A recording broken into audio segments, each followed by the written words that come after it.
Eh bien salut à tous, aujourd'hui on se retrouve pour une nouvelle vidéo. Je vais vous faire une petite présentation d'une nouvelle acquisition qui date de quelques mois maintenant. Donc c'est une AX GTI, modèle peu commun, puisqu'avant de l'acheter je savais pas que ça existait finalement. Nouvelle gamme Citroën AX. Nouvelle génération. Nouvelle esthétique fluide. Nouvel intérieur haute finition. Nouvelle génération. Nouveau moteur injection. Nouvelle génération. Donc on va commencer par un petit tour de carrosserie. Carrosserie en train gris et vert foncé, très fatigué.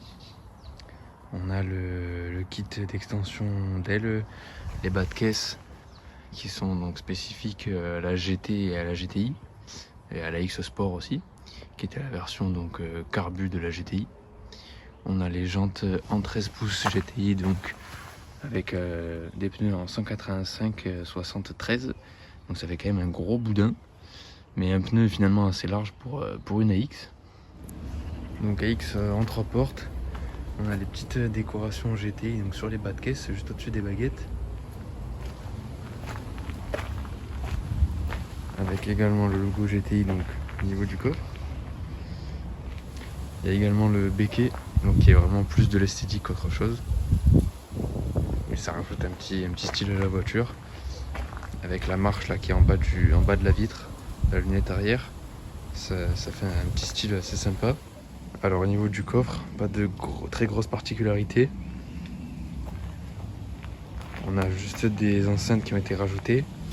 De même que les enceintes dans les contreportes arrière qui ont été remplacées, parce que celles d'origine c'est un petit peu...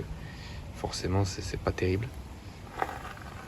Donc on a un son qui est relativement correct pour une AX finalement. Donc après le coffre, voilà ce que ça donne au niveau de la banquette arrière. Assez propre. Pour ce qui est de la partie avant de l'habitacle, déjà lorsqu'on rentre dans la X, on a les contreports donc avec la même livrée que les sièges. On a les boutons pour les vitres électriques à l'avant, c'était une option. On a sur la gauche l'alarme avec le petit voyant.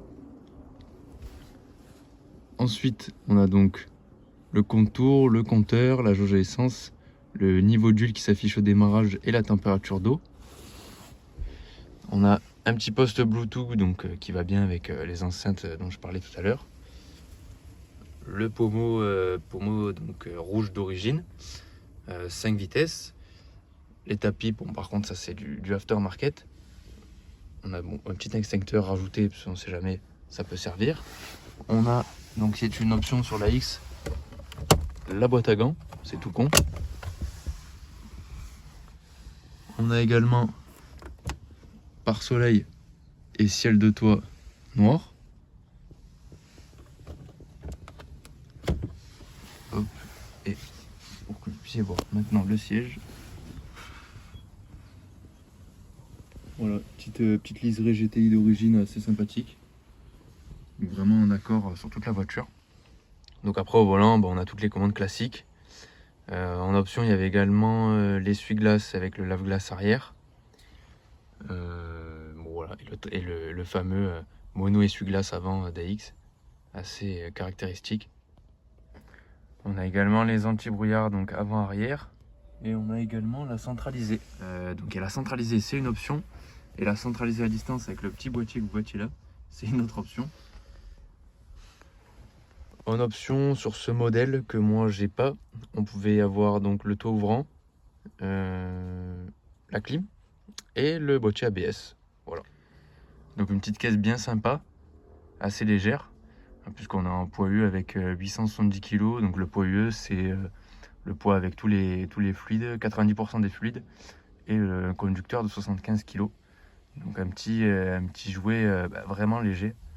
Et on va maintenant s'intéresser au compartiment moteur. Alors donc nous voilà sous le capot de la XGTI. Donc en premier lieu à gauche on a le lave-glace, un calculateur Bosch Motronic. Donc c'est une injection multipoint donc sur ce modèle. On a donc un moteur TU largement répandu sur tous les modèles PSA jusqu'au début des années 2000. Donc celui-ci c'est un TU 3J2. La boîte à air, le boîtier papillon, accélérateur à câble bien entendu à cette époque-là. faut savoir, donc c'est sur le millésime de 91. Il n'y a pas de catalyseur. Donc c'est la XGTI, elle a existé 1 an et demi, donc sans catalyseur. Et après, elle a dû être catalysée pour répondre aux normes anti-pollution.